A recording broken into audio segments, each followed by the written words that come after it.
É certo expulsar uma pessoa da igreja? Né? Chegar para uma pessoa, olha, você não é mais bem-vindo neste lugar. É certo? Bom, antes de já ler a Bíblia, eu quero dizer que é. Né? Eu sei que muitas pessoas se assustam com isso, né? Mas Deus, ele, né? As pessoas aí do mundo, quando tem esses bandidos aí que violentou criança, que, né? Pedófilo e tal, quando fala em pena de morte, não, mas Deus é amor, né?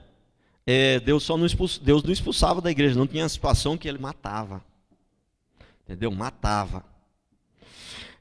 Pastor, Deus mata, mas não é o diabo que vem para roubar, matar e destruir. Jesus não vem para dar vida. Jesus não veio para matar, Deus não vem para matar, Deus vem para dar vida, mas se for necessário matar, Ele o faz. Isaías fala, é o próprio Deus falando, eu mato, eu firo e eu faço viver. Eu mesmo faço a ferida e eu mesmo saro. Né? Então, Abirão, Corá, Abirão e o 3 lá, Datã, né?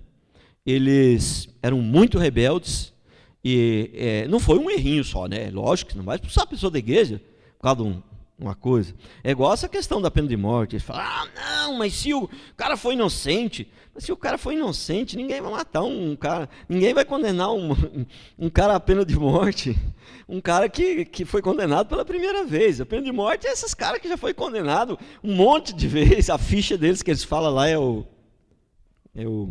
a capivara, né? O cara já foi preso 30 vezes, já se estrupou 20 vezes, matou um monte de gente. Né? Então, essas tribos aí, o que aconteceu? Eles estavam trabalhando muito contra a obra de Deus, eles estavam prejudicando, e estavam pondo em risco o povo de Deus. Aí o que aconteceu? A terra se abriu, morreram todos. Quem foi que matou? Deus. É forte a palavra, mas essa é a verdade. Eu sei que tem gente que não prega isso na igreja porque a palavra é forte, mas eu não quero saber se é forte, eu quero estar na Bíblia, é certo, eu vou pregar. Se você sair da igreja porque eu preguei essa palavra tão forte, eu vou ficar triste, mas mais triste eu ficaria se eu tivesse deixado de pregar a verdade. Mais triste eu ficaria se eu tivesse deixado de pregar a verdade. Nosso Deus é um Deus de amor. Sim, sim, sim, 1000 vezes sim. Isto é verdade, mas isso é só uma parte da verdade. Ele é um Deus de amor, mas ele é um Deus de justiça, também de juízo. Né? Então, esse povo que diz que ama os bandidos aí, que não pode ter pena de morte para os bandidos, eles amam os bandidos, mas não amam as criancinhas. Ele ama o estrupador, mas não ama a criancinha que foi violentada, a irmã que foi violentada. Entendeu? Então, aí o que acontece? Vamos ler o texto então.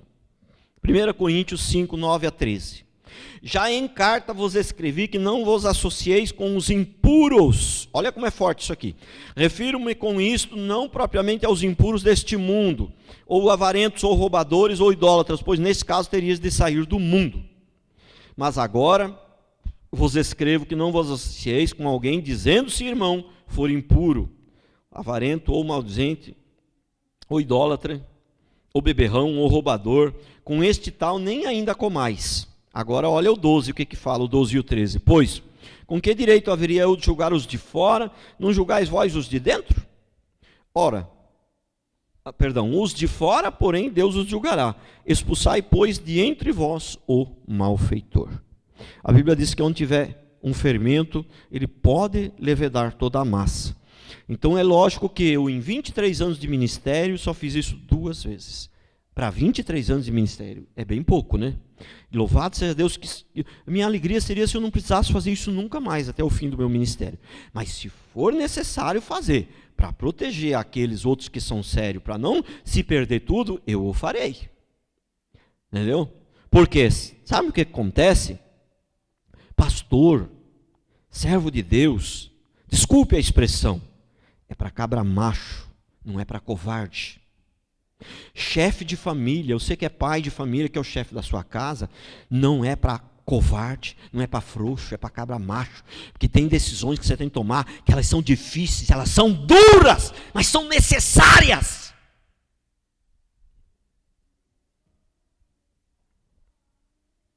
Né? Então, a Bíblia diz que os covardes não herdarão o reino dos céus. Sabe? Mas tem gente que se acovarda nessas coisas. Eu já vi a mulher lá nos Estados Unidos, passou na televisão, pulou na boca do jacaré para tirar o filho dela de lá. Entendeu? Corajosa, não? Mas tem gente que não tem coragem, sabe, de enfrentar. Tem homem que não tem coragem de enfrentar o filho. Fala, não, nesta casa quem manda sou eu. Isso aqui não entra dentro da minha casa. Entendeu? E aí depois vai dar conta, seu filho lá no céu. E tem pastor também que não tem essa coragem, também vai dar conta das suas ovelhas, vai responder diante de Deus lá no céu. Tá certo? Então, quando é um caso muito extremo, que chega um ponto que faz tempo que a pessoa está na igreja, você já explicou, você amou, você ajudou, você já orou, já jejuou por ela, e ela não adianta, ela está ali, ela só atrapalha a igreja, entendeu? E pode trazer algum prejuízo maior para a igreja. Irmãozinho, você não é mais bem-vindo aqui. Tá certo? Então a resposta é sim. Em alguns casos extremos, no último caso, sim, às vezes precisa. Mas, para completar mais isso aqui, eu quero dizer o seguinte: e um filho? É certo expulsar ele de casa? Sim. Pastor, nunca ouvi em igreja nenhuma falar isso. Você nunca ouviu porque não tem um cabra macho lá, por isso. Porque se tivesse, você tinha ouvido. Entendeu? Porque é o seguinte, se você tem 3 filhos, já teve um cara que fez essa pergunta para mim. Tem 3 filhos, e 2 meninos e uma menina. E um dos filhos está envolvido com a droga, homossexualismo, prostituição, rouba as coisas, traz as coisas roubadas para dentro de casa. Pastor, o que eu tenho que fazer com esse meu filho aqui? O que é que eu faço com ele? Você tem mais 2 filhos, você tem que expulsar ele dentro da sua casa. Se você não tem capacidade para disciplinar ele, para ele fazer o que você quer, ter ordem da sua casa, ele não tem hora para comer. O almoço, a gente almoça meio-dia, mas ele almoça 3 horas da tarde. Entendeu? Esse menino tem que ser expulsado dentro de casa para não perder os outros 2, porque senão você vai perder os outros 2. Ah, mas eu não tenho que amar ele. E os outros 2, você não tem que amar? Tem que amar esse e odiar os outros 2, então? Você está odiando os outros 2 quando você permite alguém fazer isso dentro da sua casa. Você pode perder não só os outros 2, como pode perder o casamento. Pastor, mas isso é duro demais. Eu não falei que não era duro. Eu não falei que é mole, eu não falei que é facinho. Eu só falei que isso é o certo a ser feito. Tem coisas que seja duro ou não seja, não interessa se é duro. É o certo a ser feito, tem que fazer e pronto. Pastor, mas quem tem coragem?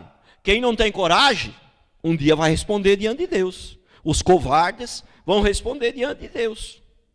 Pastor, mas que palavra dura. Não. Um filho, dizer para ele, olha, você não é mais bem-vindo aqui nesta casa. Irmão, não dá nem para imaginar. Eu vou falar um negócio para você, eu não consigo nem imaginar. Mas eu só quero dizer a você o seguinte, nós temos que fazer a coisa direito para não precisar disso. Porque eu acho que, como se diz, como dizia minha mãe, não se deseja nem para um cachorro. Né? Nem para um cachorro não se deseja. Né? É duro demais. Mas é assim que funciona. Né? Então, mas a Bíblia diz, ensina o teu filho no caminho que ele deve andar, ele nunca se desviará dele, não vai ser preciso. Viu? Não vai ser preciso. Amém?